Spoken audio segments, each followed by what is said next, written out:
Vámonos con nuestro invitado de hoy, José Rolando Cázares, que está aquí, como ya les dije, señores. Fue el primero que identificó a uno de estos represores, precisamente que lo pusieron en la lista de las personas que habían fallecido, que fueron abatidos precisamente en este evento de la captura de Nicolás Maduro en Venezuela. Él es, ahí lo tenemos ya con nosotros. Bienvenido, Rolando, gracias por estar aquí. Gracias a ustedes por invitarme a su programa y aquí estamos. Oye, Rolando, una pregunta primero. Tú eres de Pinar del Río, ¿verdad? Soy del mismo de la ciudad de Pinar del Río, el municipio de San Juan y Martínez. El municipio de San Juan y Martínez. Y cuéntame un poco cómo fue esto cuando viste la foto, te sorprendió. Se llama Joel Pérez, ¿no? El represor. Joel Pérez Tavares. Joel Pérez Tavares, que lo vamos a ver ahora en pantalla aquí para identificarlo bien que es él. Y cuéntame un poco, primero que todo, nos has comentado por acá que ha sido históricamente uno de los represores más violentos probablemente que hayan tenido ustedes, porque la vida del opositor en Cuba es bastante complicada, ¿no? Obviamente, con tener, yo creo que siempre le llamaban la persona que te atiende, ¿no? Siempre tienen a alguien que te asignan precisamente a uno de los opositores. Es este, ¿verdad?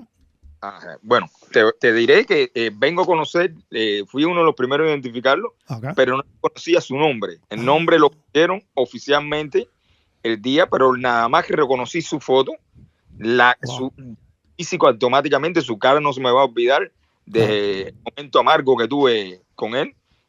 Realmente hay oficiales de la seguridad de Estado que son los que te dicen que te atienden. Atenderles quiere decir los oficiales que están directamente para controlar tu vida, controlar todo tu entorno, la vivienda. Pero bueno, él no era el oficial que atendía, pero era un oficial que reprimía en el 4, primeramente te voy a decir, en el 4 de San Juan, la carretera de San Juan es un centro de investigación que pertenece a la policía, al DTI, y la seguridad de Estado tiene un ala que es para los delitos de la seguridad de Estado.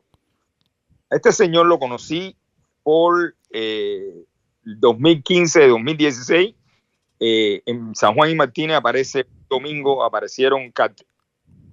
donde decían abajo Fidel, abajo Raúl, abajo el comunismo, viva los derechos humanos, carteles que muchas personas en la noche ponen en algunos lugares para hacer sentir, ¿me entiendes? Una forma de protestar. De protestar.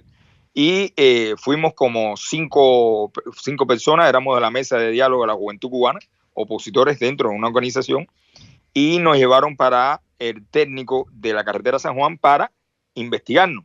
Y el momento que llego, esta persona es el que me recibe, me dice en aquel momento que se llamaba Simón, porque ellos nos dan su nombre verdadero. Sí.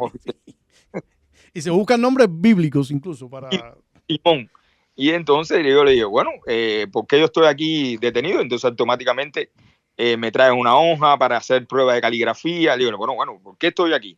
Porque no es ni 10 de diciembre, ni algunos días, o 18 de septiembre, que son los días que ellos escogen para reprimir a los opositores o controlar su vida. Dice, no, es que aparecieron unos carteles en el parque infantil de San Juan y Martínez, a pocas cuadras de mi casa, y tú eres de interés de la seguridad de Estado. Y le digo, bueno, permiso. Yo no tengo que esconderme para decir lo que aparecieron. Lo que aparece ahí escrito en las paredes lo puedo decir yo a viva voz aquí, te lo digo a ti, buenísimo, y lo digo allá afuera. Abajo Raúl, abajo el comunismo, y automáticamente ese hombre se abalanzó sobre mi persona.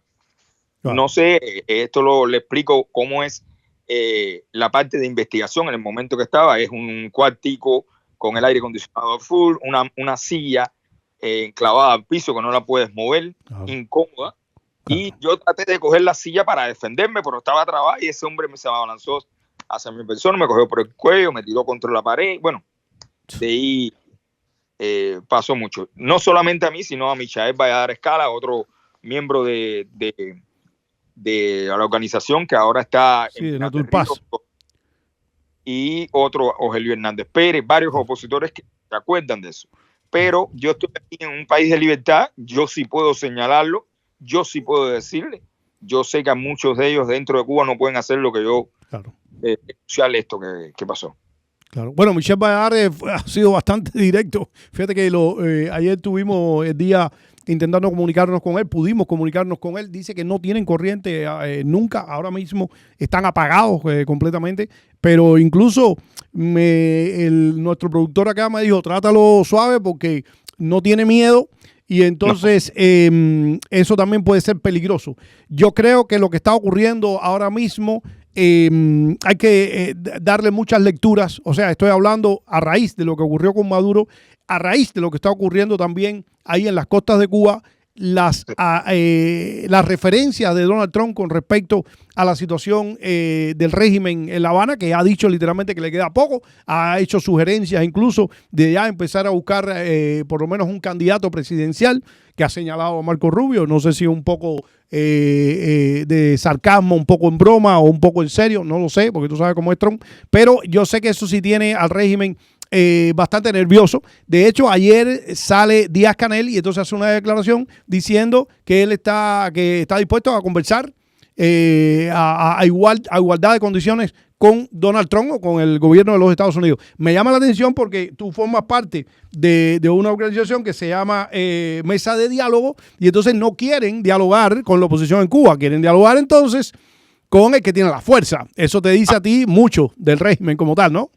Te voy a explicar, la mesa de diálogo en aquel momento no era una mesa de diálogo porque yo soy uno de los que estoy en contra del diálogo con la dictadura. Ajá. El único diálogo que puede haber con la dictadura es cuando se van del poder, que se vayan. Claro. Y el que tenga las manos ensangrentadas tiene que presentarse hacia la justicia, más nada. Total. La mesa de diálogo era una organización que uníamos jóvenes de diferentes organizaciones opositoras, que nos uníamos los jóvenes en un diálogo para unir o crear estrategias juveniles contra la dictadura. Por eso decíamos mesa de diálogo de la juventud cubana.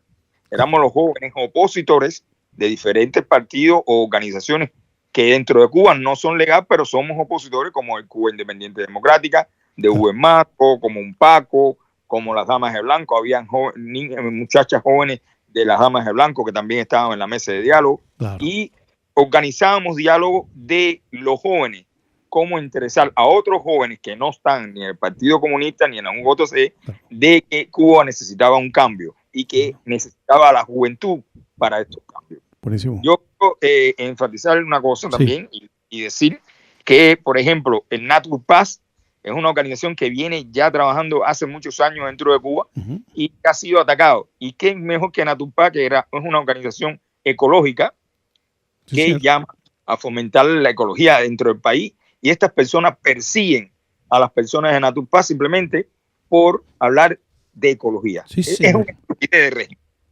Sí, es que todo le molesta. O sea, y lo otro es también ganarse el punto de ser el represor que más se destaca también, porque eso también tiene que contarlo ahí, ¿no? Ganar un mérito, tal vez ganarse un cargo, un grado, porque este personaje, ¿tú sabes si él tenía algún grado militar? Joel Pérez.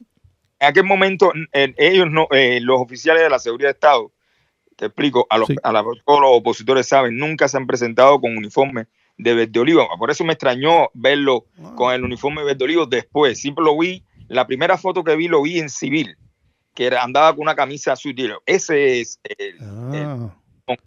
pero después no lo he visto y ahora sé que tenía grados de capitán. Pero bueno, la seguridad de Estado, nosotros mayormente no sabemos los grados militares porque no lo tienen visible. Claro. Andan vestidos de civil, pero sí sabemos que son personas que están incluso por encima. Yo digo, no puedo decir como acá en Estados Unidos, por encima de la ley, porque aquí en Estados Unidos hay una ley, hay una jurisdicción, está la policía. Pero estas personas de la seguridad de Estado, estos represores de la seguridad de Estado, están por encima incluso hasta de la policía.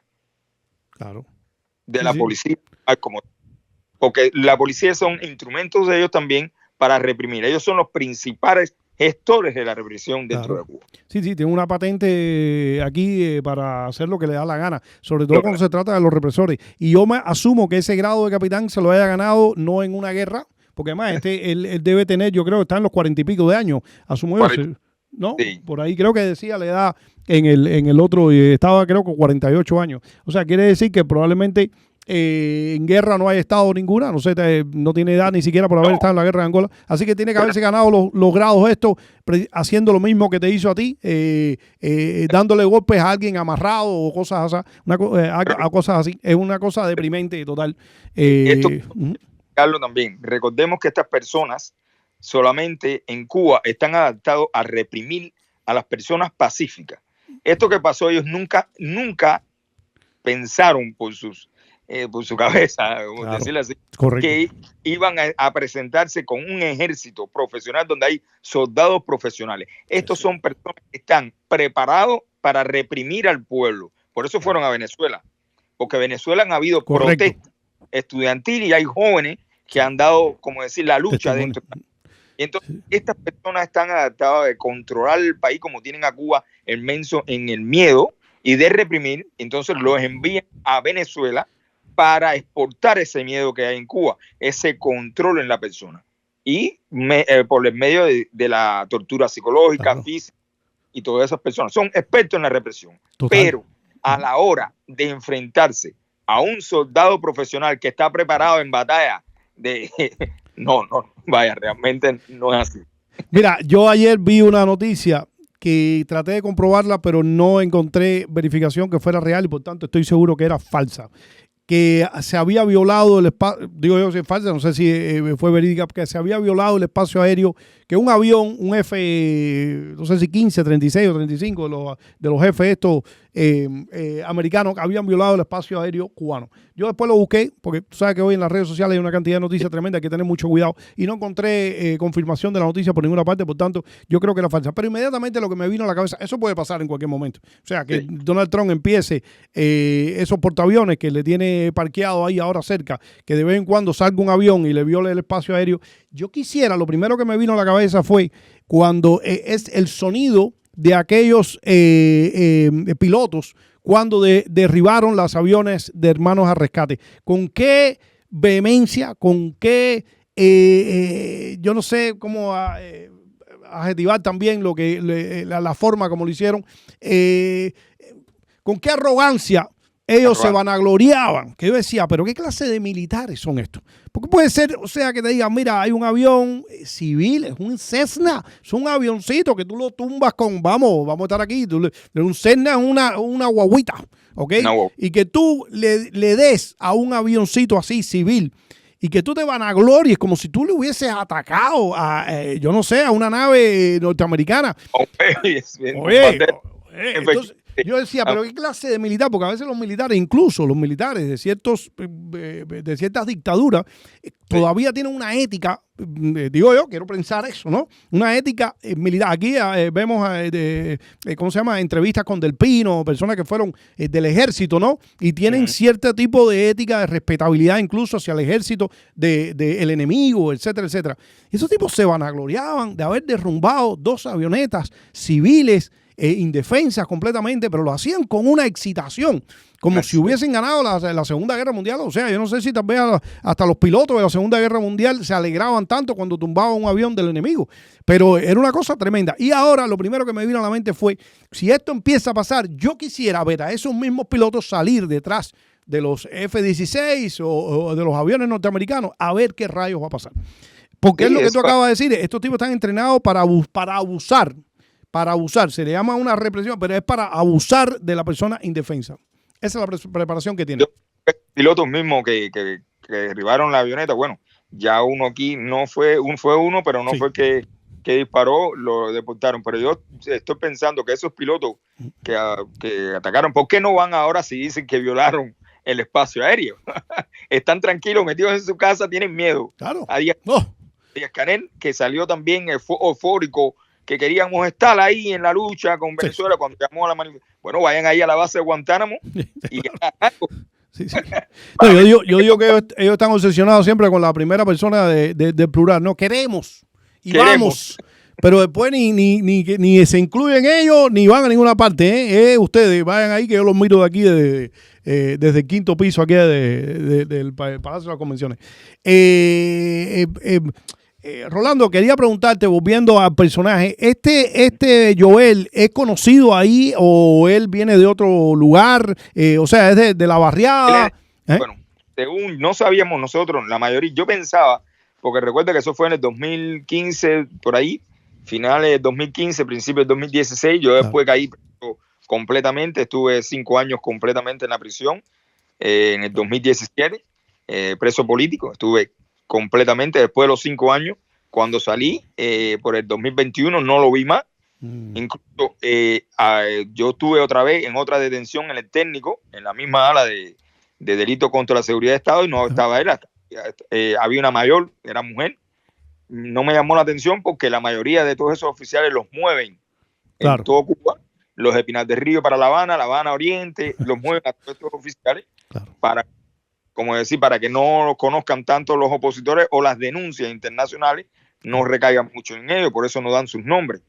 Y le había perdido completamente. Pero sí sé después que ponen la foto, incluso yo soy uno de los primeros porque hay una persona que pone la foto de un represor de Pinar del Río, Consolación del Sur. Ahí es cuando sé que de Consolación del Sur, incluso en el programa de Otaola, hace 3 días, estoy viendo que habían puesto hasta imágenes de frente de su casa que habían como haciendo como un funeral, y lo que había eran 2, 3 personas, y yo creo que eran motos así de la seguridad de Estado, porque el cuerpo yo creo que no han dado. Pero no era este, era otro.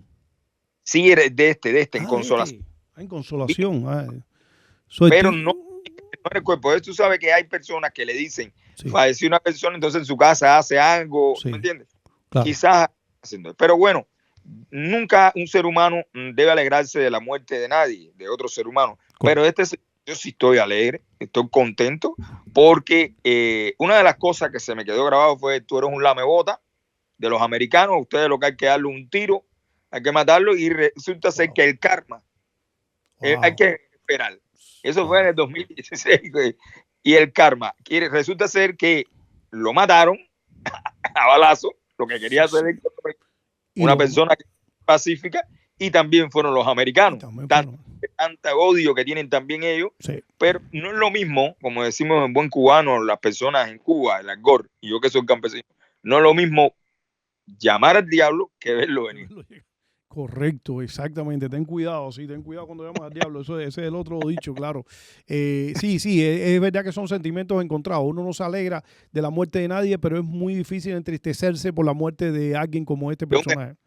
Vaya, sinceramente. Sí, es duro. Y eso es muy interesante también, y yo creo que los cubanos hay que hacer una terapia colectiva con el pueblo cubano respecto a eso. Yo hace mucho tiempo leí un libro sobre el tema de los palestinos con Israel. Una novelista escribió una novela muy interesante al tema. Dispara, que ya estoy muerto, algo así se llama la novela, por si la quieren buscar, creo que es así. Y ella tocaba un tema muy interesante que dice que muchos palestinos, mira tú, odiaban a los israelíes, pero al mismo tiempo eran palestinos que habían vivido al lado de los israelíes durante mucho tiempo, eran amigos incluso, ¿no? Y entonces cuando se le preguntaba quiénes eran los israelíes, ellos no tenían ni idea, ¿no? O sea, es un ente que ellos, en este caso, ¿no? En el caso de los palestinos, pero a nosotros nos pasa igual. Es el enemigo, el yanqui, el imperialismo, los gusanos, por ejemplo, ese odio en Cuba, que yo siempre digo, ¿qué cosa es un inmigrante cubano? Le digo, le decía hace tiempo atrás, yo creo que ya hemos cambiado bastante, ¿no? Porque ya hoy en día la diferencia no es nada, pero decía, mi hermano, un exiliado cubano eres tú aquí en los Estados Unidos. O sea, en 5 minutos te vuelves tú ese enemigo, supuestamente que te han llamado en Cuba, ¿no? Y entonces es el imperialismo, son entes que tú ni siquiera conoces, que si tú conocieras te dieras cuenta que no son tan diferentes, ni siquiera, ¿no? Porque ¿cuál es la diferencia entre yo aquí o en Cuba? ¿Ok? Somos los mismos, el mismo país, el mismo pueblo. Pero inmediatamente te crean ese odio intrínseco que además funciona muy bien. Lo tienen inoculado en el cuerpo y sale la gente a decirle a los mismos familiares incluso, porque en esos casos, esas películas nosotros un día tenemos que contarlas y por lo menos tratar de hacer un análisis sociológico de qué rayos fue lo que nos ha pasado, ¿ok? Desde el punto de vista que venga familiares míos mismos renunciando porque un pariente se le fue para los Estados Unidos y decir, ya murió. Ya veo para mí, y tú dices, pero que estamos locos, ¿no? Para que tiempo después esa misma revolución pues cambie el discurso y te diga, bueno, esos que se fueron ya pueden regresar si quieren, ¿eh? Aquí les abrimos la puerta. Entonces no se sustenta esto ni desde el punto de vista ideológico ni desde el punto de vista racional, ¿no? Es una locura social la que hemos vivido nosotros los cubanos, ¿no?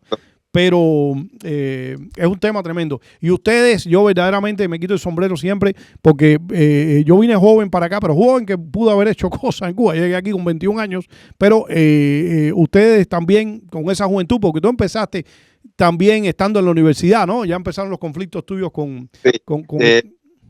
Cuando ya me cogieron un libro, yo comencé... Un libro. Por un libro, hermano. Increíble. Aparte, yo siempre en la escuela, y tú también diste la historia de Cuba que te daban en la escuela, y entonces no podía entender una persona como Hugo Mato que logró aterrizar un avión lleno de armas en la Sierra Maestra, llegar al grado de comandante, estar con Fidel Castro y de la noche a la mañana ese caudillo asesinar y fusilar, y también omitir de la historia y dar como traidores a muchos comandantes que estuvieron con él en la Sierra Maestra y del 26 de julio. Es increíble. Y entonces veía muchas lagunas, por decir la palabra así, dentro de la historia cubana, y como joven que me gustaba leer, empecé a investigar por mis propios medios, no por nadie. También en mi pueblo de San Juan Martín habían 2 personas que tenían bibliotecas independientes y eran opositores. E incluso eran amigos hasta de la familia, y veía también el estigma de muchas personas que los trataban como si tuvieran lepra. No te acerques a fulano, que es contrarrevolucionario, es gusano. Claro. Y entonces ya que son eran personas normales, que vecinos de mi casa. Y me hace llegar un libro de Cómo llegó la noche, una autobiografía de Hugo Mato, y empiezo a leerlo y empiezo a entender un poco más qué fue lo que pasó y cómo esta persona lo que hizo fue engañar a muchos muchas personas que dieron hasta su vida. Y en este momento, si estuvieran vivos y vieran el camino que cogió la revolución que habían creado, se hubieran también, yo si hubiera estado en ese momento también me lo hubiera virado, porque realmente no era para lo que habían luchado muchas personas. Tú no podías ser un satélite comunista de otra potencia, que es lo que al final vendió a otra potencia, que era la Unión Soviética, los rusos. Aquí está el libro que te causó a ti interesante, ¿no? Interesante esa historia. Rolando, claro, yo siempre digo, incluso hace rato que estoy tomando anotaciones porque me gustaría un día hacer un programa específicamente porque yo digo que la historia de Fidel Castro con respecto a la revolución es literalmente, debería tener el título de historia de las traiciones. ¿Okay? Las traiciones.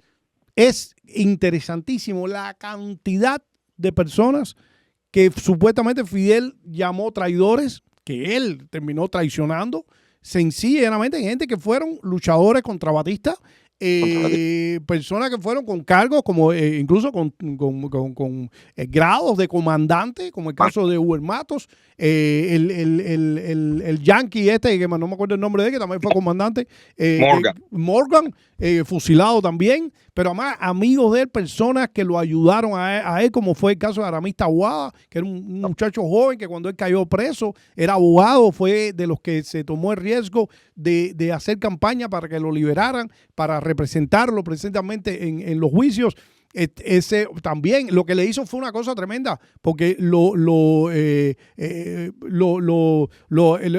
condena a una prisión, y como en el año 85 Aramis Taboada cae con un cáncer ya terminal, próstata creo, pero terminal, era una cosa tremenda. Los médicos le dijeron, Fidel, este muchacho ya lo que le quedan son 2 meses. Una cosa así, ¿no? Ya está a terminar. Lo sacamos para que pasen esos 2 meses con su familia. Y él le dijo, no, que termine de cumplir su condena. Mira tú qué clase de personaje que era sádico además, porque ya tú tienes, y fue un tipo con un historial de defenderlo a él. El caso de Yáñez Pelletier fue el tipo que le salvó la vida a él en la prisión esta de Boniato. Son historias, todas. Hugo Matos, Mario Chanes de Alma, como tú lo ves ahí, que para los que porque no saben, es el que sale a la izquierda de él, saliendo precisamente de la prisión de Isla de Pinos. O sea, Es una historia, es una lista enorme, larguísima de personajes. Hay uno que la hermana de él incluso lo cuenta en su libro, de Juanita Castro tiene un libro, Mis Hermanos, creo que se llama así el libro, que ella cuenta precisamente que una de las madres de uno de los muchachos que iban a fusilar, que había sido también amigo de Fidel Castro, viene y le dice, Juanita, por favor, intercede, porque ya, y no con Raúl, con Fidel directamente, porque me lo van a fusilar, lo tienen en la cabaña. Y Juanita hace el cuento, la hermana de Fidel Castro, que dice que va y habla con Fidel, le dice, Fidel, por lo que más tú quieras, por los años que estuvieron ustedes juntos, por lo menos, tú sabes, ten cierta condescendencia por él. Y Fidel le promete que no lo va a fusilar. Juanita va donde está la madre y le dice, oye, tranquila, que Fidel me ha prometido que no lo va a fusilar. Ay, Juanita, gracias. Se le tira en el piso casi a besarle los pies del agradecido que está. Se va la madre de ese muchacho y al otro día en la mañana llama a Juanita llorando y le dice, ay, Juanita, vea, me lo mataron en la madrugada. O sea, tú dices, pero ¿y esto, este sadismo de este personaje, de dónde viene, no? Tipo, todas esas cosas, Rolando, yo creo que el pueblo cubano en un momento determinado tiene, claro, hay que decírsela para que se acabe el mito de este personaje. De ese personaje, claro. Y realmente, fíjate que después en la universidad, que cogieron mis libros, La mano invisible, como decimos, de la seguridad de Estado, sí. Joven, nomás, después expulsado, intenté, ¿tú me entiendes?, trabajar, porque había que trabajar en aquel momento. La mano invisible de la seguridad de Estado dice, no, esta persona está pensando diferente, es como si estuviera en un lugar y entonces te conocieran por el olor que ya eres gusano. Yo lo digo así, la parte humorística, pero realmente tú ya eres una persona que está pensando diferente, ya eres marcado, eres un tiger, y entonces están constantemente atrás de todo lo que tú haces. Y entonces no pude seguir trabajando, incluso intenté como para dar clases en una secundaria básica, no pude terminar. Vino el director de la secundaria, me acuerdo en aquel momento, Marcelo, ya falleció, pero era amigo de un tío mío. Voy a conseguir, y llegó el jefe de educación municipal y dijo, no, él no puede estar aquí. ¿Pero qué es? Un muchacho, no puede estar, porque ya había una orden desde arriba. La orden, cuando dicen la orden de arriba, es la Secretaría de Estado que atiende educación, porque esto es que lo tengo que explicar, porque hay que desmontar todo el sistema. Correcto. Como en el sistema médico, educacional, todo, hay un oficial de la seguridad de Estado que atiende. En la prisión había un oficial de Estado que atiende prisión. O hay un oficial de la seguridad de Estado que atiende el Ministerio de Construcción, de Salud, todo. Hay una persona. Y automáticamente dijeron, no, ese joven no puede estar ahí.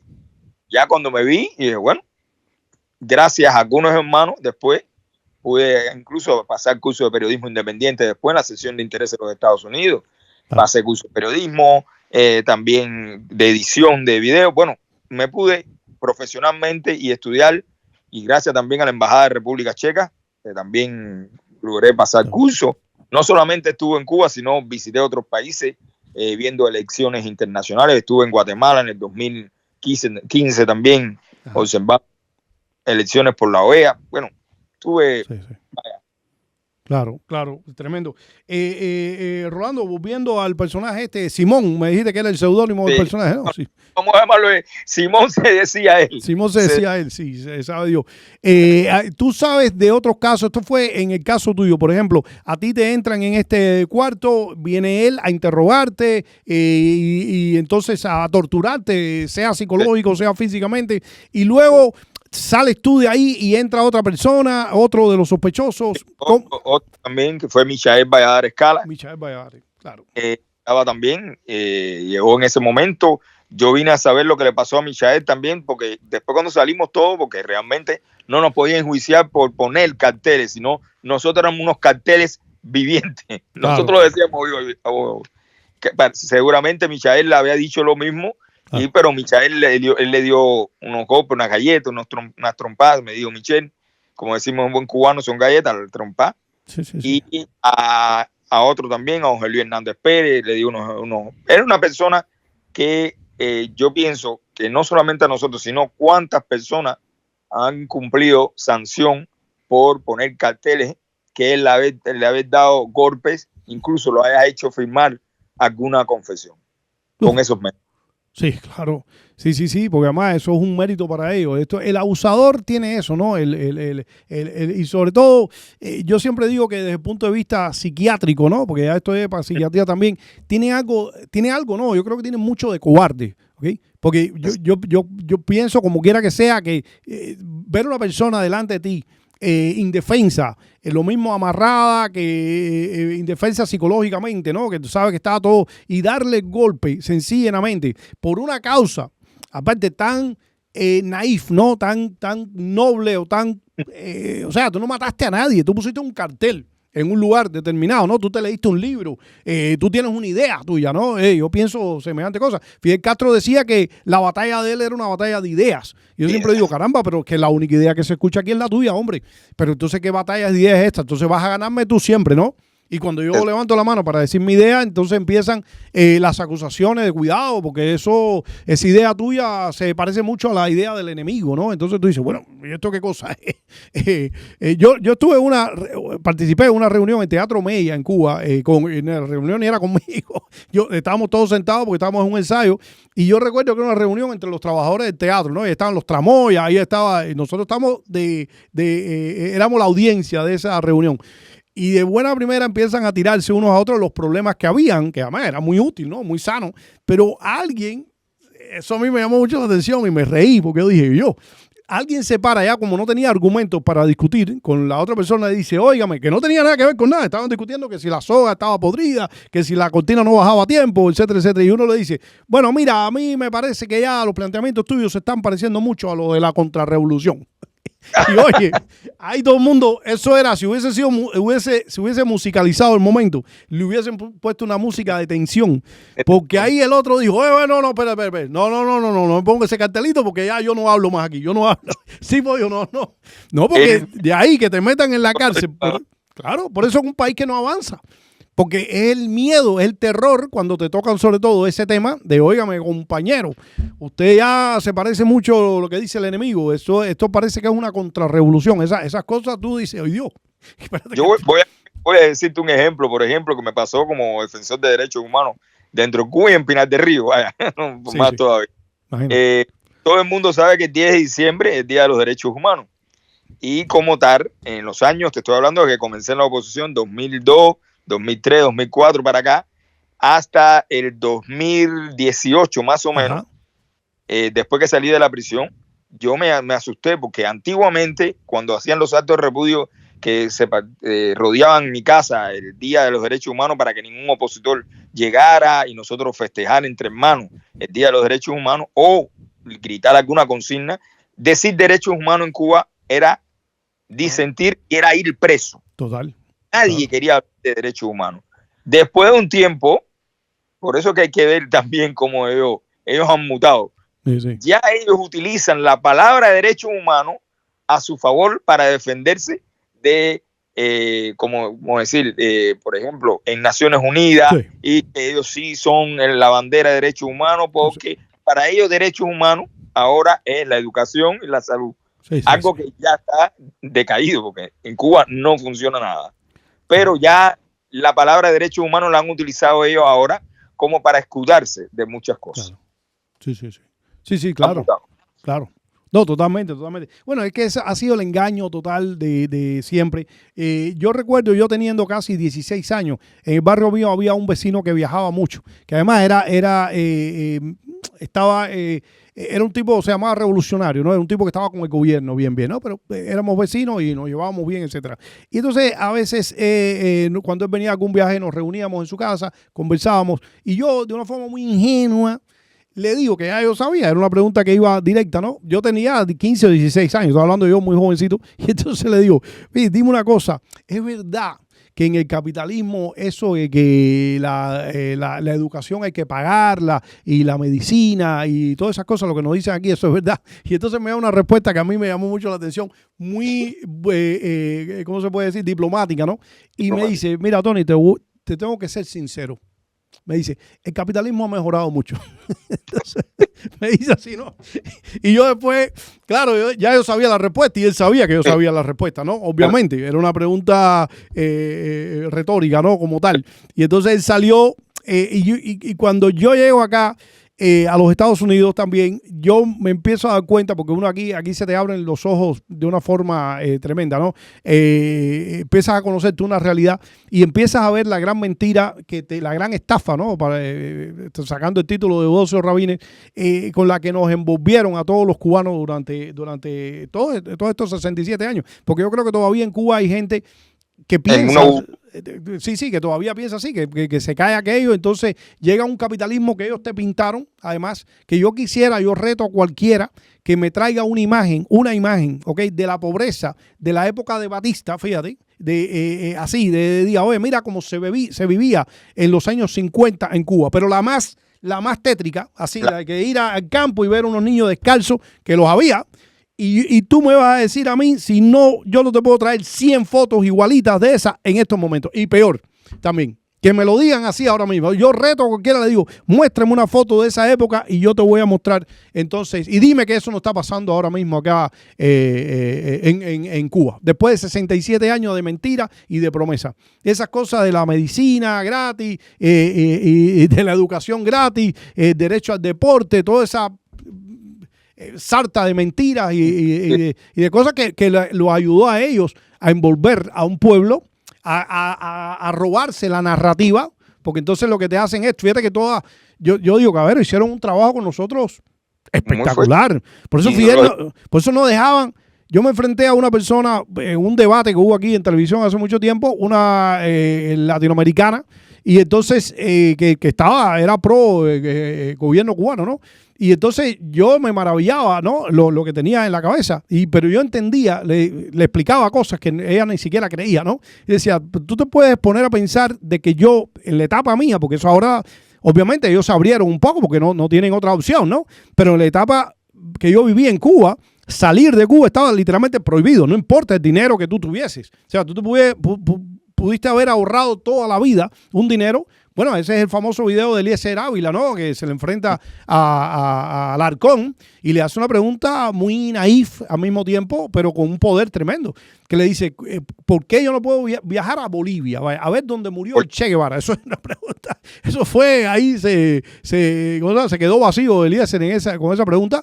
Porque le dice, ¿por qué? Porque le dio con su misma arma, ¿no? Le dice, ¿por qué yo no, con el mismo cinismo, por qué yo no puedo ir a ver, fíjate, no quiero ir a un país capitalí, o sea, yo quiero ir a ver dónde cayó el Che Guevara, ¿no? Y regresar luego, ¿qué? Porque yo no puedo hacer eso. Entonces el otro le da la respuesta más estúpida del mundo, como que si fuéramos tontos, ¿no? Porque los aviones chocan en el aire, le dice, ¿no? Una cosa así.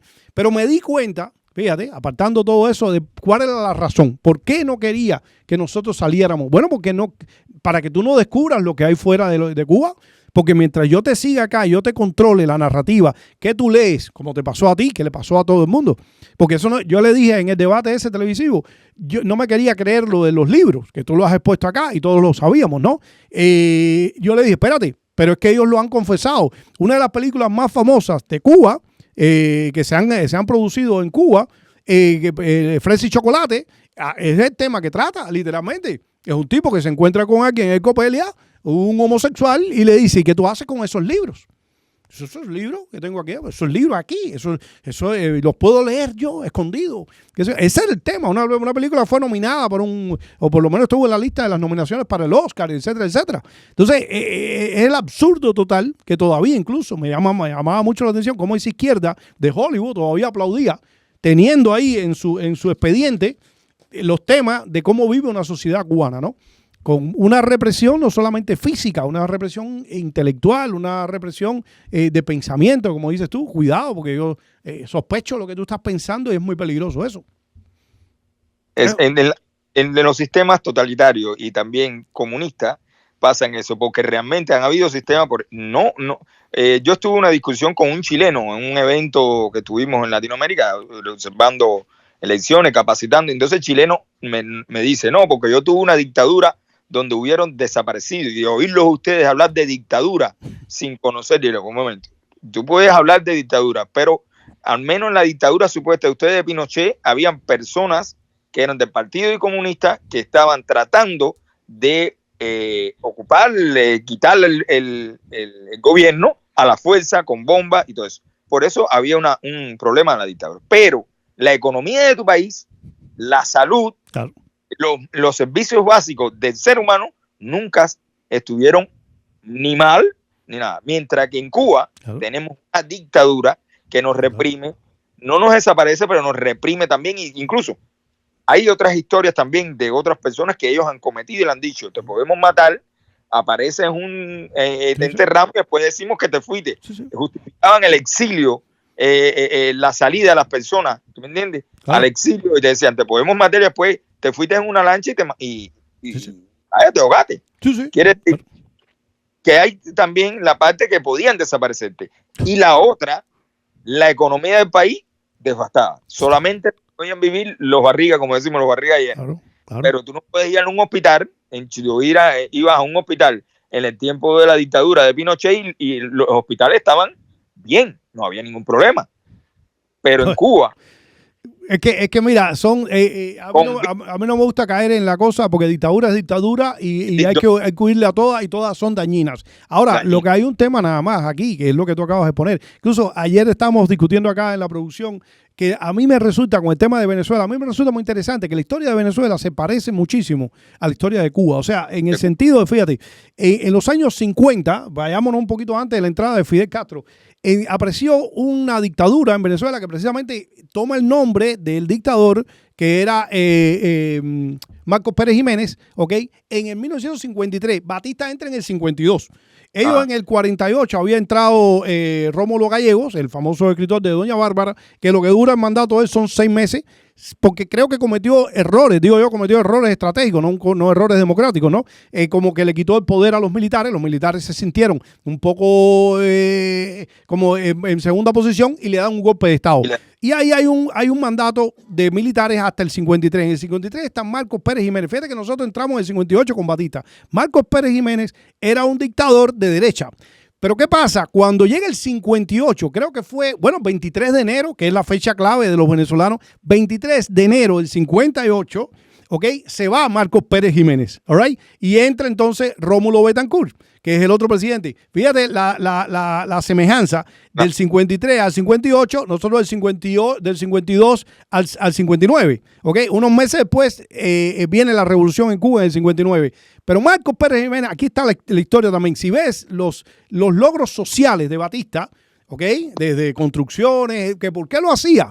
Bueno, lo hacía quizás porque la mentalidad de esa dictadura de derecha es corrupta. ¿Y qué hacía? Vamos, yo no sé si Batista, todos las construcciones o las cosas que aportó desde el punto de vista de infraestructura, yo no sé si la hizo por voluntad, pero lo hizo. Tal vez lo hizo para robar, que es lo más seguro. O sea, vamos a aprobar un dinero X para hacer la plaza cívica, ¿no? Ahí donde le llaman ahora la plaza de la Revolución. Tal vez pidieron, oye, ¿cuánto puede costar eso? No sé el precio que costó la plaza cívica, pero vamos a suponer que costó $30 millones en esa época, ¿no? Y de los 30 millones, 5 millones eran para Batista. Ya. Es muy probable. Lo mismo que pasó con Marcos Pérez Jiménez, a tal punto que a Marcos Pérez Jiménez se tiene que ir, como se fue Batista también de Venezuela, pero luego regresa y le hacen un juicio, ¿ok? En el 64. ¿Y sabes qué? ¿Sabes cuándo? No cumplió nada cuando le hacen el juicio porque inmediatamente que él entra, él lo meten preso y está 4 años preso. Cuando pasa el juicio en el 68, lo condenan a 4 años porque no lo condenan por crímenes, lo condenan por corrupción. Peculado y varios temas de esto. Entonces, y como había cumplido 4 años preso, porque Marcos Pérez Jiménez sale libre. Después se va, se exilia en otro lugar, porque creo que no vive más en Venezuela, pero cumplió su mandato. Pero no fue por crímenes, que seguro que sí hubo, ¿no? Obviamente, pero no fue por crímenes de esto. No es la cantidad de personas que Fidel Castro ha desaparecido, ha asesinado. Literalmente, ¿ok? Hay gente inocente, como tú le haces un juicio. Si tú le sacaras, si un día, Dios quiera, y se puede hacer, por lo menos a los que van quedando, hacerle verdaderamente lo que tú acabaste de decir a todos estos represores que van a ser las víctimas al final de la historia, que yo pienso que sí deberían pagar. Yo no creo que el próximo gobierno deba ser un gobierno de venganza, no debe ser esa. Yo creo que debe ser una política de construcción en el país, pero tampoco olvidar todos estos crímenes que se han cometido. Me parece a mí que sería la cosa más justa y además para que no vuelva a ocurrir. Porque es parte del sistema de justicia, ¿no? ¿Por qué es la justicia? Para que no vuelva a ocurrir todo esto. Entonces, yo lo que sí, que es lo que tú estabas exponiendo ahora mismo, ¿no? El tema de la dictadura. El caso de Pinochet, vamos, es que puso a Chile en una posición que hoy Chile es uno de los países y todavía con todas las cosas que ha sufrido, ¿no? Que dejó a Chile en uno de los países, porque ahí vienen los experimentos, esto es del 75 de ¿cómo se llama? ¿Cómo se llama? Los Chicano Boys, los muchachos estos de los Chicago Boys, de Chicago, que eran unos muchachos, 5 o 6 economistas jóvenes que se fueron a estudiar a la Universidad de Chicago, vinieron, regresaron a Chile y pusieron una cosa que después se implantó también en Bolivia, que sería muy interesante implantarlo en Cuba, que se llamaba terapia de choque. Terapia de choque, muy interesante en economía, era decir, mira, a partir de ahora vamos a cambiar, ¿qué es lo que deberían hacer en Cuba? Ahora, no ellos, el nuevo sistema, el nuevo gobierno que entre. Es decir, a partir de ahora sí, de repente, se acaban todo el tope de precios, ¿ok? Se acaba la libreta de racionamiento de esto y vamos a darle libertad a todo el mundo para que produzca lo que le da la gana y venda al precio que le da la gana.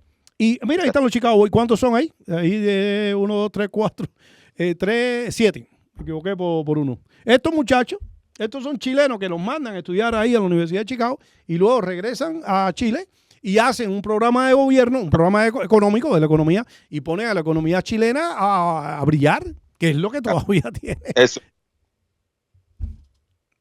Es una cosa tremenda, Rolando. Sí, sí.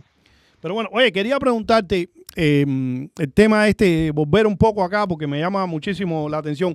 ¿Estás teniendo información? ¿Tú sigues en contacto con los opositores cubanos, sobre todo en la provincia de Pinar del Río? Cuéntame cómo ven todo este acontecimiento, todo lo que está ocurriendo. Porque, Rolando, yo sé que es duro, yo sé que es difícil, por eso yo me quito el sombrero ante todos ustedes por la valentía siempre que han tenido, el coraje, porque enfrentarse a personas así, con el nivel de crueldad y el nivel también de impunidad que tienen ellos, que pueden hacer lo que les da la gana y en vez de ser condenados, lo que van a hacer es condecorados, ¿ok? Es muy duro enfrentarse a un sistema así. Pero yo digo que ahora mismo con las amenazas de Trump, o por lo menos como está la situación ahora mismo, a mí me da la sensación, y tal vez estoy equivocado, por eso no pueden arriesgarse, ¿no? Pero a mí me da la sensación de que ellos van a tener mucho cuidado de que no se les vaya la mano con la represión. Esa es mi opinión. Hay que tener cuidado. No va a ser que digan, no, ya no van a reprimir y venga y maten a 3 o 4, ¿no? Bueno, sería fatal. Pero cuéntame. Yo como todavía, incluso con varios miembros de Natupá dentro, a Michael, pero no está solamente Michael, está Joel Lacey, Acosta, y tengo también por Las Tunas también, no solamente en Pinar del Río, sino en Las Tunas también. Joel Lacey, que es amigo mío, Joanny Lacey, es un nombre muy, muy complicado. Sí. Y lo que tengo entendido de Las Tunas estuvo estos días de cuando dieron la noticia de lo que pasó en Venezuela, estuvieron cercados a sus casas y vigilados por la patrulla, ponían patrulla de la policía frente a la casa. Eso es típico. A mí cuando el 11 de julio fue igual también. Ellos te parquean una patrulla con oficiales de la policía y uno de la seguridad de Estado que te impide salir a la calle. Incluso te tocan y te dicen, si sales, te vamos a trancar. Si dices algo, también. Es para controlar. Ellos ahora en estos momentos están nerviosos dentro de Cuba. Están, como decimos los cubanos, están, ya tú sabes, cagados. Disculpa la palabra.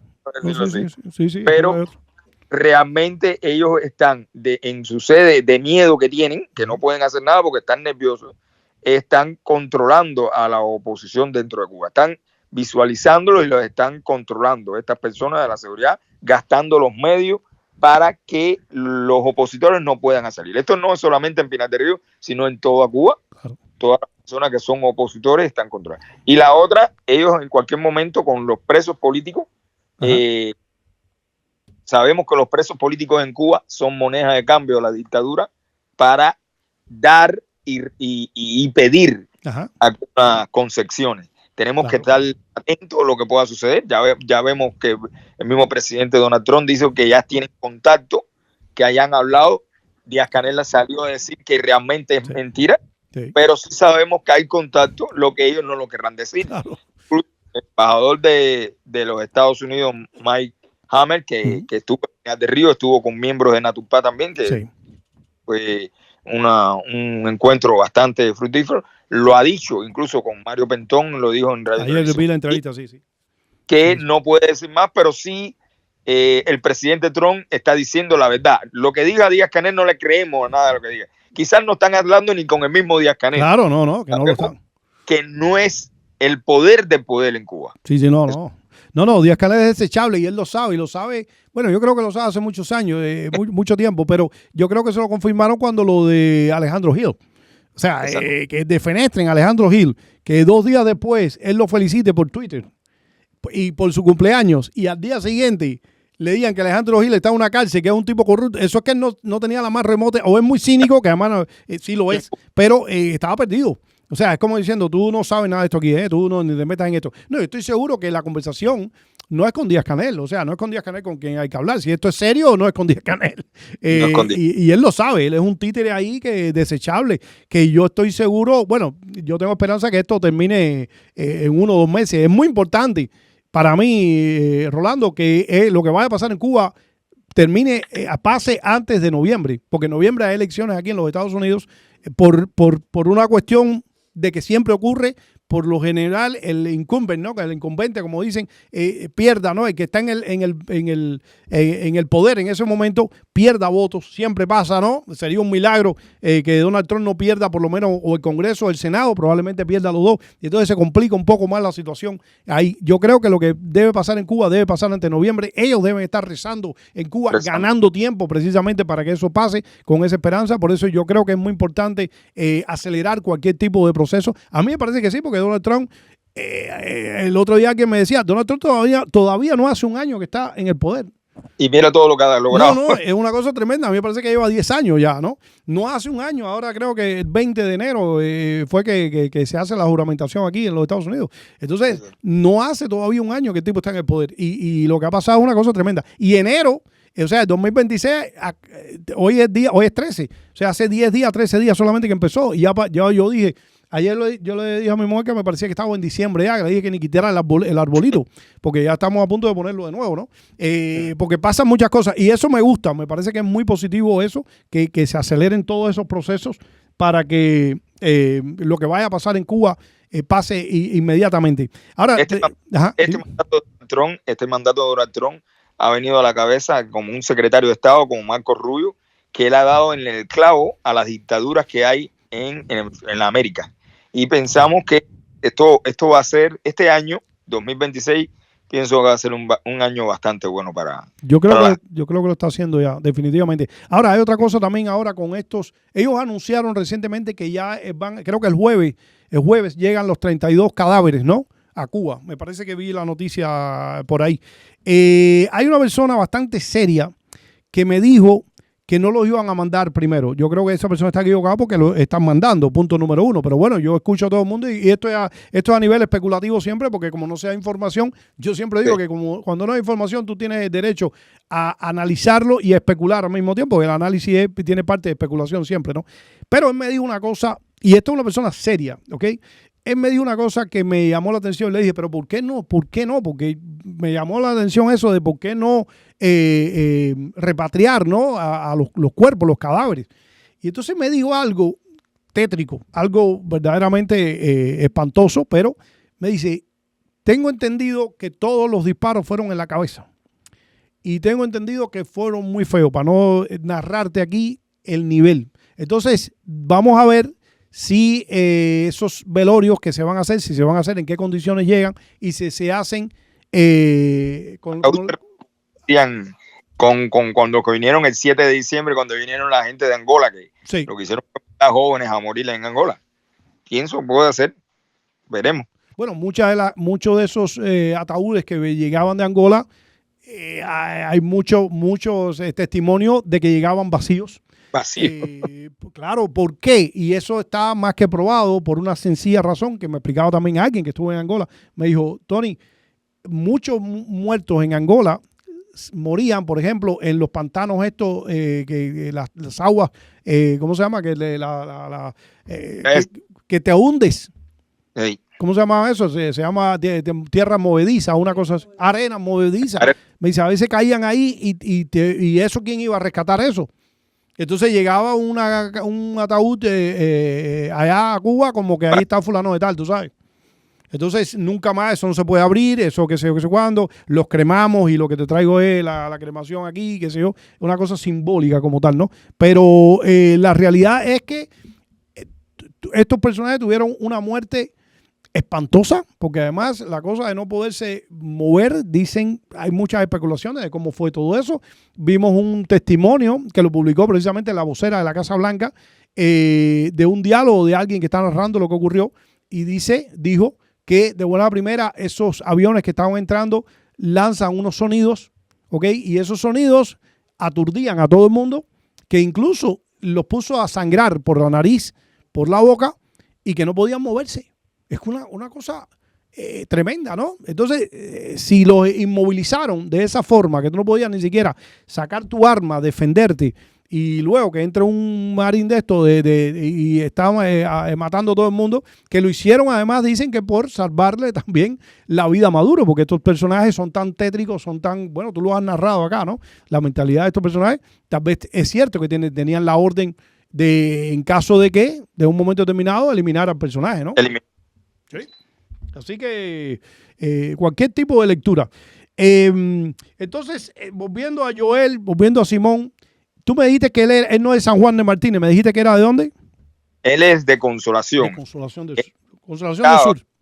Consolación del Sur. Él estaba en el técnico que está en la ciudad de Pinar del Río, en la carretera a San Juan y Martínez, donde soy yo. Lo que pasa, allí estaba en la parte de instrucción de la seguridad de Estado, que atiende la seguridad de Estado, delito contra la seguridad de Estado, en ese lugar.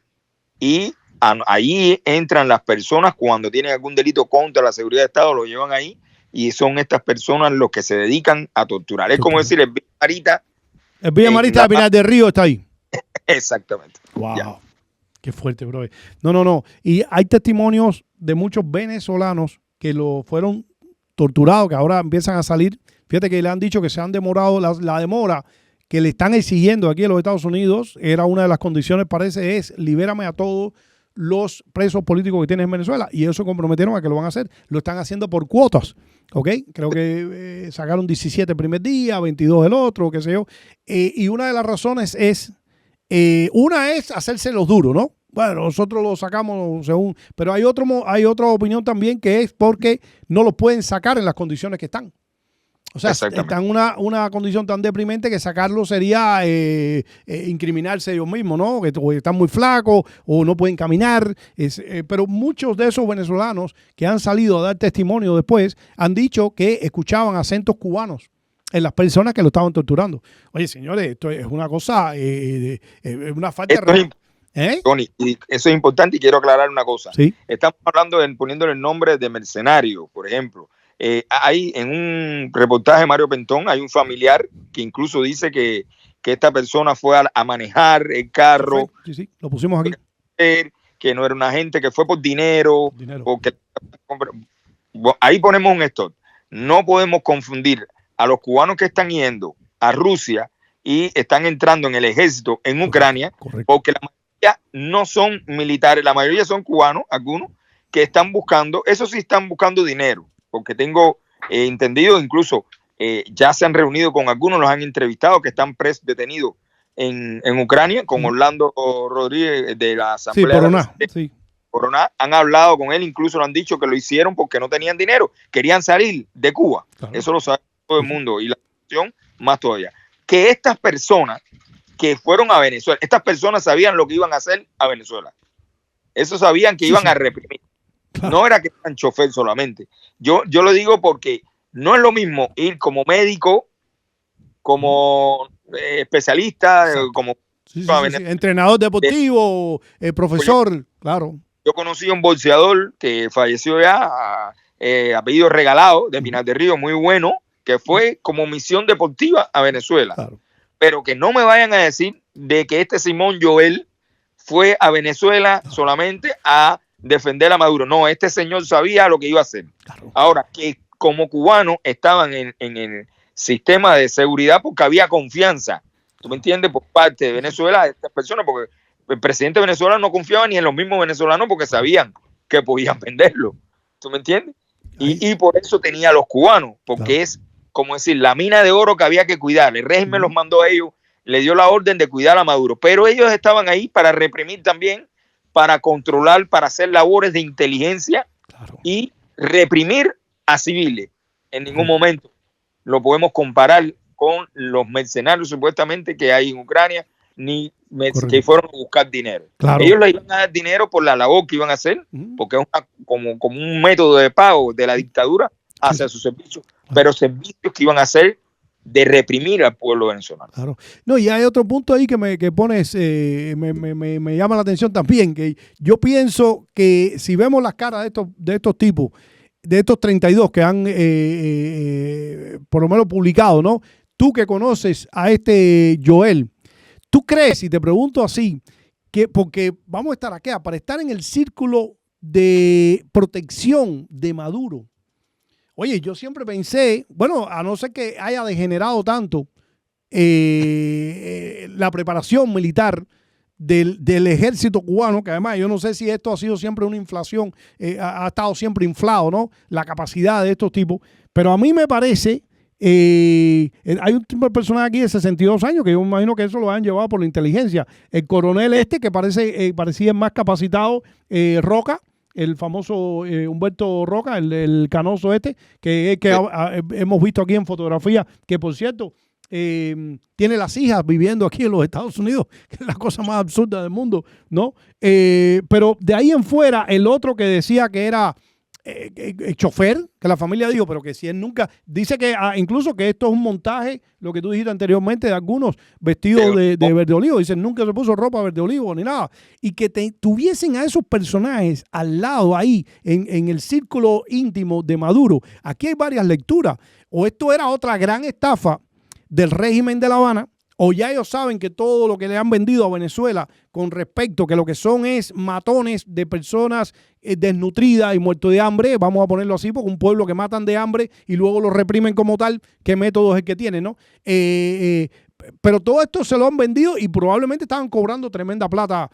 Porque, a ver, yo no sé, yo estaba pensando incluso, creo que la policía del Vaticano es la guardia sueca que le dicen que son... ¿Cómo cerca de la Guardia Sueca? Claro, que están vestidos de payaso, ahí tú lo ves con colorcito, pero dice que cuidado, porque esos tipos tienen una preparación tremenda. Eso sí, te dan tres vueltas en el aire, te meten 3 patadas en un abrir y cerrar de ojos, ¿no? Tienen una preparación, se ven gente joven, se ven gente alimentada, saludable desde el punto de vista, pero aquí yo no sé si estas fotos son viejas, son fotos tomadas con una cámara en mal estado, yo no sé, pero yo lo veo desnutrido algunos, gordos, yo no sé. Incluso tienen hasta características que me llamó mucho la atención, que probablemente por eso los mandan a Venezuela, para que se infiltren entre los venezolanos, porque yo digo, en Venezuela hay negro, hay blanco, hay rubio, hay qué sé yo, qué sé cuándo, pero todos tienen la misma textura de piel de los venezolanos, ¿okay? Que son un poco más trigueños de piel, etcétera, etcétera, ¿no? Probablemente han sido mandados a propósito así, ¿no? Escógeme estos que se parezcan y mándamelos para allá. Aquí hay varias lecturas. Una es que estos personajes le estaban estafando, o sea, el régimen de La Habana estaba estafando al régimen, al otro, a los Maduro, diciéndole, mándame plata porque lo que te estoy mandando para allá esta gente se fajan con los marines estos americanos en 3 minutos, o son kung fu estos. Pero pienso que tampoco, yo pienso que ellos nunca pensaron que Donald Trump llegara a hacer esa sanción. Eso es la otra. También puede ser que ellos estaban ahí, pero controlando también a guardias venezolanos, ¿tú me entiendes? De labor de inteligencia. Sí. De también conocer algunos lo que están haciendo. Ese teniente coronel que tiene la docilla, pienso yo que era el de más alto rango que hay. Yo pienso que lo que estaba controlando Simón en la parte de inteligencia también, porque era de la seguridad de Estado, como muchos.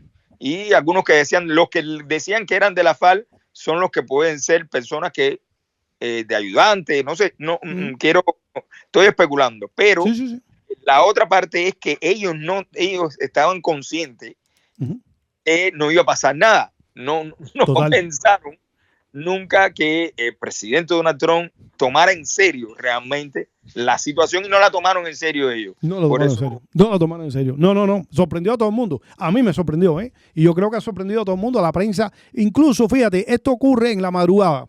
Yo estoy despierto, Ok, ya me empiezan a mandar desde la misma, primer bombazo que salió en cámara, me lo enviaron. Yo no sé si eran las 2 de la mañana, 1:30 de la mañana, por ahí, una hora así.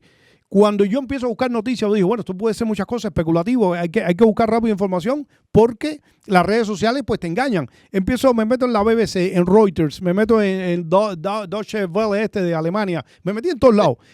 Todos los noticieros, Trump sale un tiempo después y dice, Maduro está en camino, creo que como a las 4 de la mañana. Trump lanza una publicación en Truth Social, en las redes sociales, y dice, acabamos de agarrar a Maduro y lo estamos trayendo. Todos los medios, todos cuestionaban lo que Trump había dicho. Decían así literalmente. Tú sabes cuando te ponen el apéndice ese de que te aclaran algo, que te dicen, dice Trump que Maduro está en camino para los Estados Unidos, pero no mostró pruebas. Ya pero no ha mostrado pruebas. Eso ya es como diciendo, eso es mentira de Donald Trump. Entonces hasta los medios que no le creían, le decían, no, esto no puede ser, esto es mentira, algo hay ahí que no es lo que es. Y entonces después se empezó, o sea, empezamos a estar caos durante el día y decir, bueno, a oír el temor que había. ¿Cuántos americanos tuvieron que morir ahí? Porque incluso en la maniobra de tomar a Osama Bin Laden, que fue en Abbottabad, que era una casa, no hubo muertos, pero hubo heridos. Y un helicóptero, creo que ¿te acuerdas? Lo tuvieron que explotar ahí porque se quedó ahí. Hubo un accidente, el aeropuerto quedó, el helicóptero se quedó ahí trabado, qué sé yo, qué sé cuándo, y creo que lo explotaron para que no agarraran nada. Aquí no hubo nada de eso. No, fue quirúrgico, como decimos. Pero además, Rolando, dentro de una base militar, porque esto no es que entraron a la mar en La Habana, hicieron una maniobra, bueno, estamos preparados y no vieron. No, dentro de una base militar donde están los radares, está todo el mundo con armas, están los famosos antimisiles de esto que dice que los antiaéreos que dice que ellos se alardeaban de eso una semana antes porque se lo habían mandado los rusos, se lo habían comprado no sé cuándo. O sea, fue una locura. Es una locura lo que acabamos de nosotros. Todavía yo creo que nosotros no estamos conscientes. El tiempo nos aclarará un poco más la situación y podremos ver esto de otra forma y se empezarán a filtrar un poco más de información de cómo fue que ocurrió todo esto. Pero yo creo que todo el mundo está en shock. Y sobre todo ellos, como han jugado tanto, Rolando, y nosotros en Cuba. Acuérdate de los años de las trincheras en Cuba. Y viene el enemigo. Y ahora sí viene. Y ya tú decías, tú escuchabas a los presidentes de los Estados Unidos y algunos ni sabían dónde quedaba Cuba. Y entonces hablaban de todo menos de Cuba. Pero Fidel Castro nos tenía ahí con la amenaza esa de que ya vienen. Yo me acordaba cuando niño, Tony, tú también debes haberte acordado los bastiones que hacían. Que yo me asustaba de niño, que se apagaban la electricidad, la sirena. Y era un teatro total. Yo ahora también en la misma. Total, preparación militar y que además es una forma de hacer ridículo, porque tú te pones a ver todo lo que ha pasado en Venezuela. Ellos han hecho ridículo, por eso este personaje está ahora mismo abochornado, ¿no? Pienso yo. O está desacreditado, para no decir abochornado, porque esto vergüenza no tiene, ¿no? Pero Diosdado Cabello está desacreditado completamente. Lo que pasa es que la psicología social es incomprensible muchas veces, porque no importa lo que yo me he dado cuenta ya con la edad que tengo, que no importa lo que una persona diga hoy, mañana, una semana después, dice otra cosa y una masa, para no decir generalizar, pero una masa le cree. Porque hace apenas menos de un mes, Diosdado Cabello estaba alardeándose que ni una gota así de petróleo si nos invaden. Y ahora mismo ya han salido 3 videos, cada vez que salen en pantalla, y dice, bueno, nosotros le podemos ir vendiendo petróleo a ellos. Ahí está, dudar es la traición.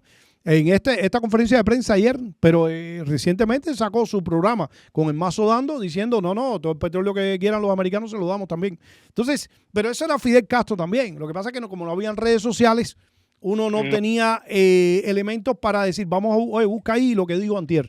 No, eso se desaparecía del mapa. Pero decía una cosa hoy y otra mañana. Y entonces el pueblo se la tragaba toda. Nos la teníamos que tragar. Ahora, estoy contigo. Por eso Maduro bailaba. Por eso estaba contento. Porque esto, y ahí es donde quiero yo llegar también a la conclusión. Pregunto yo, ¿cómo es ahora mismo? Quisiera saber cómo es la relación de Cuba con el régimen de Venezuela. Porque decir, yo me imagino una llamada telefónica y decirle, oye, ¿tú quieres que te mande 32 más para allá? ¿O qué? ¿Cómo es esto? Porque estoy diciendo que rayo tú vas a mandar para acá, pues si son toda una partida incompetente, todo lo que tú me has estado estafando durante todo este tiempo. Oye, tranquilo, que no va a pasar nada. El hombre está diciendo, pero no van a hacer nada. ¿Eso? Tranquilo, estamos adaptados a eso, porque Claro. en su mente Fidel Castro también lo decía, Sí. no, que la invasión americana, quizás en su mente decía, oye, tranquilo, que no van a hacer nada. Recordemos lo que pasó con Guaidó en la frontera entre Colombia y Venezuela. No van a Lo que hacer pasa es que a mí, Fidel, por eso los tiempos cambian y degeneran. Fidel tenía la mano de la Unión Soviética, tenía muchos infiltrados que se sabe hoy en día por los documentos que se han desclasificado, dentro incluso de la CIA, los doble agentes, que él era fanático de eso. Entonces sí tenía, ya hemos visto lo de la mujer esta que agarraron, ¿cómo se llama? La boricua. Ana Belén. Sí, tenemos que él tenía información, entonces podía decir hasta dónde, incluso información de que mucha gente estaban infiltrada, están dentro, que hasta podían cambiar las maniobras, ellos mismos tenían ese poder. Y entonces podía tener con cierta base decir, oye, tengo información fidedigna de acá que no te va a pasar nada. Ahí tenemos dos personajes que están infiltrados, que están haciendo todo y nos están dando información. Pero ahora lo que le están vendiendo es una falsa. Es decir, seguro estoy yo que le estaban diciendo a Maduro, tú tranquilo, que no va a hacer nada. Vemos también que Donald Trump lo dijo ese día, el domingo a las 8 de la mañana en su entrevista explicando cómo fue la acción, que le dijo que incluso no le había comunicado al Congreso de la acción ni a nadie, ni a María Corina, ni a opositores venezolanos.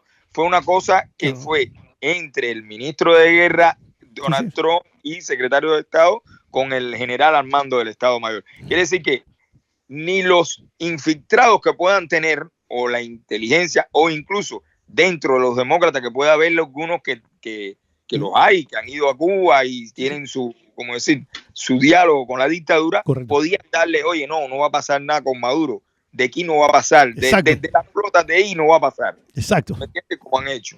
Exacto. Claro, eso no lo tenían, eso es una farsa, eso es una estafa.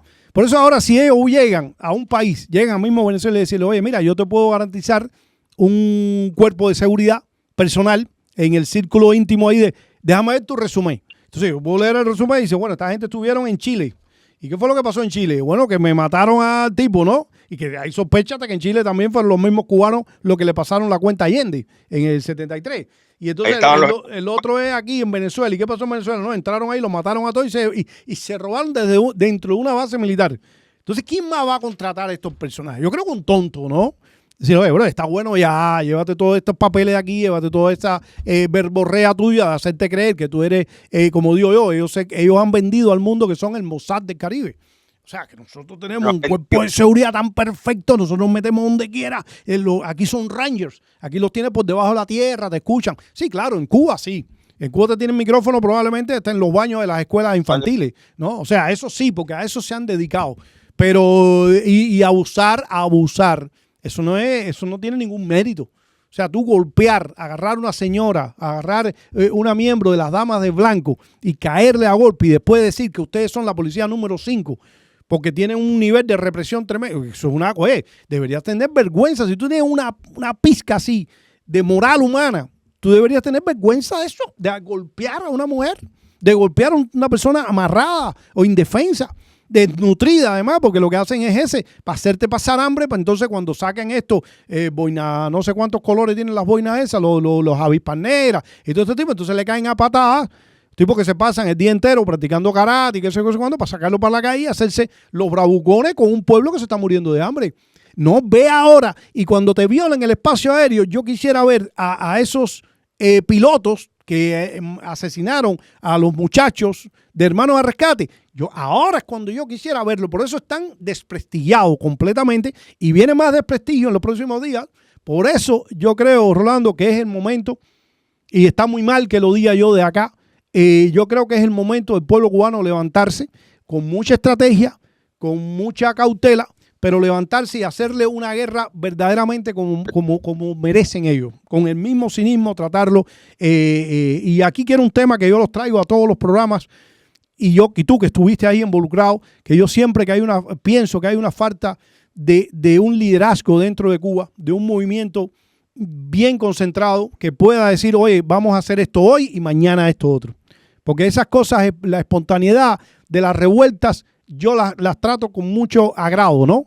Pero al mismo tiempo con mucho escepticismo, porque una revuelta espontánea no se sabe cuál es el plan. Mañana, lo que pasó en julio de... sí, hoy hicimos esto y mañana nos quedamos. No tengo plan para mañana. Yo lo que tengo, yo daría un mensaje, Tony, yo un poco más allá, incluso a los que están allá adentro, que los que vean el programa, yo daría un mensaje a esos hermanos que están allá adentro que llegó la hora, es el momento. No podemos esperar tampoco, como pasó el 11 de julio, a exigir solamente la electricidad, comida, medicamento. Con libertad lo tendremos todo. Por eso es la hora de que todos los cubanos, y también otro mensaje también a la oposición dentro de Cuba, a las que están en la diáspora, en el exilio, que es hora de unirnos en unidad para lograr, y después que triunfemos es cuando podemos poner presidente, podemos hacer elecciones y cada organización presentar su proyecto de gobernación. Totalmente. Pero por ahora lo que necesitamos es la libertad de Cuba. Totalmente, totalmente. Y yo creo que ese es el paso número uno, llegar a acuerdos. Tú lo has dicho perfectamente bien. Y ahí fíjate que siempre uno dice, ¿cómo se hace eso? Hay una cosa que hicieron los venezolanos que les funcionó muy bien por muchos años. Después se desbarató todo de nuevo por otras causas. Pero cuando yo te llevo de nuevo a lo que estábamos hablando de los años 50 en Venezuela, cuando se va Marcos Pérez Jiménez, ese dictador que lo comparo con el tema de Batista, ¿no? Por ser un dictador de derecha y aunque me cuesta también a veces pensar que Batista era de derecha, pero bueno, eso es otro tema. Cuando se va ese dictador, ellos hacen una cosa que es muy famosa en Venezuela, que se llama la reunión de Punto Fijo.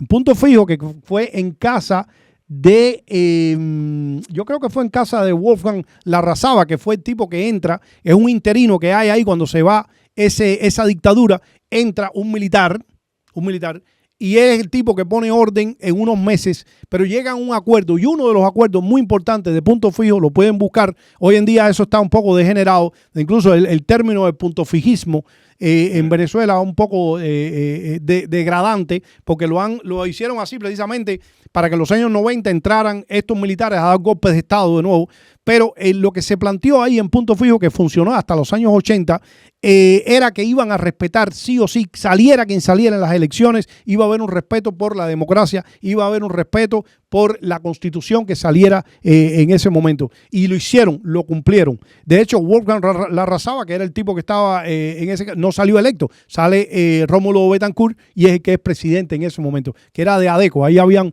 varios partidos, uno era ADECO, Acción Democrática, el otro era COPEI, que fueron los que acapararon todos los tiempos antes de la entrada de Chávez. Esos fueron los que se llevaron todas las elecciones en Venezuela durante todo ese tiempo. Pero yo creo que nosotros deberíamos tener algo parecido a eso. Es decir, llegar a un acuerdo acá con entes con poder, que eso es otra cosa también, Rolando, que yo no veo todavía ni un líder, ni veo una organización que tenga un poder de por lo menos decir, oye, nosotros tenemos un planteamiento, que todos lo tienen, pero no veo que como que puesto como tal. Yo vi un video, mañana lo voy a traer porque se me olvidó sacarlo. Esta es la reunión de Punto Fijo, el acuerdo de Punto Fijo. Ahí está. Y creo que ahí está Rómulo Betancourt. Ahí estaban los tres que estaban de los tres partidos. Y esto es un clásico de los venezolanos. Pero bueno, son ejemplos, ¿no?, de lo que han pasado en algunos países que salen de una dictadura hacia una democracia. Y yo creo que es muy difícil, porque tiene que estar ahí el ejército involucrado, pero sin al mismo tiempo sin tener una participación en la democracia civil, vamos a llamarlo así, que es un tema para nosotros los cubanos bien caliente, porque eso viene de Maceo y de Martí. ¿Okay? Los conflictos de Maceo y Martí vienen de ahí, de conflictos de decirle Martí a Maceo, brother, lo tuyo es la guerra, no te me metas o sea, es muy complicado. El tipo que está entrenado para la guerra, que luego se acostumbre a ser el mismo líder que es entonces en la paz. Son dos cosas. Administrar un país desde el punto de vista civil es muy diferente a administrar un país desde un punto de vista de guerra, ¿no? Entonces es muy peligroso, pero esos son temas que nos van a tocar a nosotros tratarlos y debatirlos. Tony, no va a ser igual, porque en ese momento nosotros, bueno, el exilio que hay dentro de Cuba, sí, y disculpa, el exilio que hay acá en Miami o en la diáspora en España, y la oposición que hay en Cuba, lo que tenemos que hacer es que todos pueden haber varias tendencias, pero todos tenemos el principal objetivo, que es eliminar la dictadura que hay reinando en Cuba, el sistema totalitario que hay en Cuba. Correcto. Después que ese sistema es lo que tenemos que pensar, después podrá venir lo otro. Y en este momento lo que haría falta era como un Jorge Mascanosa, una persona, una mente brillante que hubo en el exilio, y ese era un Jorge Mascanosa en estos tiempos de Trump. La libertad de Cuba estaba ya ahí. Mañana voy a traer un discurso de Mascanosa que a mí me parece, yo lo había escuchado hace mucho tiempo, pero ahora alguien lo trajo a las redes sociales y es lo que me parece a mí que es lo que el pueblo cubano tiene que escuchar ahora mismo, porque es la fórmula perfecta de lo que puede ser y desde el punto de vista incluso de entusiasmo de qué es lo que el pueblo cubano se está perdiendo. Ojo, aquí hay un personaje muy sui generis que era Mascanosa. Mascanosa es fue una persona especial. ¿Por qué digo especial? Porque Mascanosa, independientemente de la plata descomunal que tenía Mascanosa, que tiene su familia vendida. Bueno, vemos aquí que los dueños de Messi son el hijo, ¿ok? Pero el dinero que tenía Mascanosa, pero no un dinero de arrogancia, un dinero trabajado, un dinero desarrollado por las empresas que tenía Mascanosa. Y puesto para la causa. Y puesto para la causa, pero además aquí hay un dato interesante con respecto a que yo siempre lo pido, que es que la capacidad de liderazgo de Mascanosa, número uno, ahí está. Y la otra cosa es el nivel de relaciones públicas que tenía Mascanosa, que esto es muy importante porque cuando él habla, y entonces te dice, yo conozco y tengo ya aquí a mano la persona que va a invertir, que va a poner en Cuba 20 mil millones de dólares en hoteles no para robárselo 3 o 4, sino para darle trabajo al pueblo cubano, para desarrollar las hotelerías en Cuba y para que todo el mundo participe de ese dinero, un dinero que va a entrar a Cuba. Tengo otro socio que es el tipo que se va a dedicar aquí a este tema, el otro que se va a dedicar a los restaurantes, el otro que se va a dedicar a la industria del azúcar. Tenemos que invertir dinero, que hay que invertir dinero grande en las termoeléctricas y todo el sistema eléctrico y energético de Cuba, que ha sido una falta de respeto el dinero descomunal que se han gastado en hoteles que no sirven para nada, que están completamente vacíos al año y que no se han gastado $1 para reparar las termoeléctricas en Cuba. Descomunal. ¿Cuánto costó el hotel ese que hicieron ahí al lado? Horrible, que deberían derrumbarlo una vez que se acaba aquello. Ahí la puerta del malecón, ahí al lado del, no sé si hay Coiba, no sé cómo se llama el hotel ese que está ahí. Canosa, vaya, ya tenía generado un plan de reconstrucción del país. Mira aquí con Reagan. El tipo tenía... No, este llamaba a la Casa Blanca y le cogían el teléfono. O sea, esto no es, yo lo hago y me dice número equivocado, hermano. Sí. Había un liderazgo nato, una persona preparada, incluso con un plan tenían los empresarios preparados. Mañana mismo teníamos invertido y reconstruido el país. Así. No es el miedo del cubano, que hay personas que tienen miedo al cambio. ¿Qué pasaría? Es como, por ejemplo, cuando llega uno a los Estados Unidos, ¿cómo me irá a los Estados Unidos? Correcto. Voy a cambiar completamente mi modo de vida, mi modo de hacer. Muchos cubanos, pienso yo, que han tenido miedo qué pasaría después de mañana. Entonces, ya él estaba pensando, ya tenía una visión futura para que el cubano de a pie se sintiera seguro.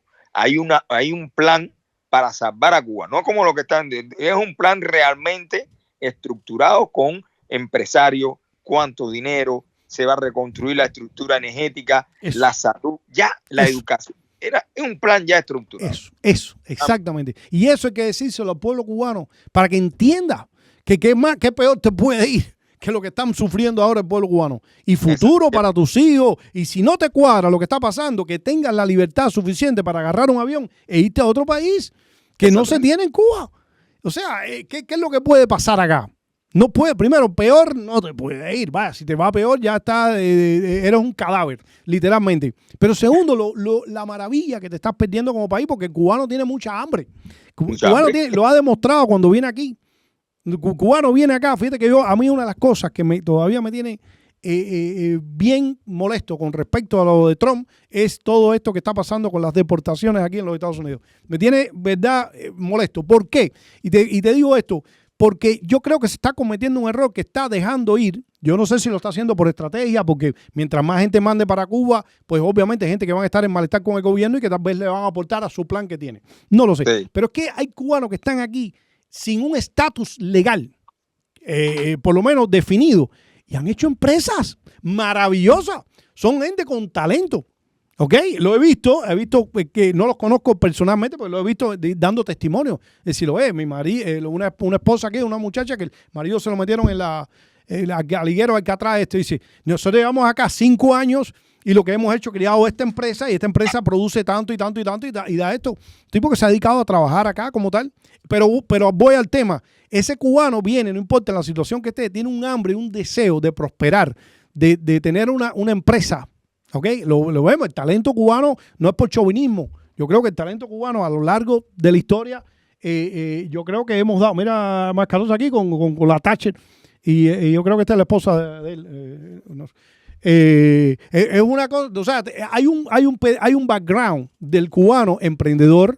Hay un background de cubano, ahí está todo. Aquí el ejecutivo más grande que ha tenido la Coca-Cola, y vuelvo, no es chauvinismo, es así, se llamó Roberto Goizueta.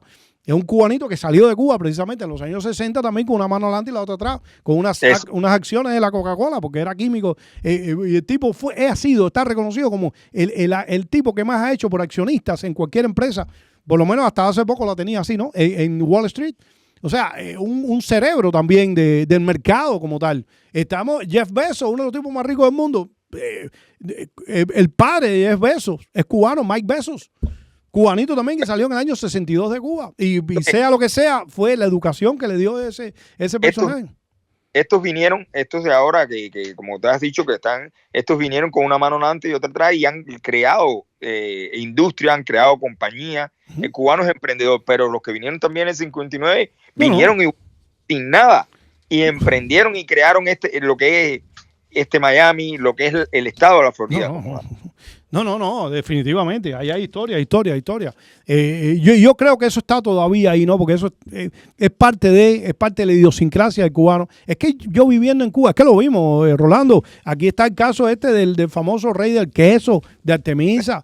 Un tipo que a pesar de todas las dificultades, y lo teníamos en los barrios, gente que eran emprendedoras, que a pesar de todas las trabas que le ha puesto el régimen, han tratado de salir adelante. Entonces, lo que nos estamos perdiendo es un potencial. Ahí se han muerto generaciones en Cuba de cerebros para el mercado, para la ciencia. Se ha perdido tantas cosas que se ha perdido el cubano.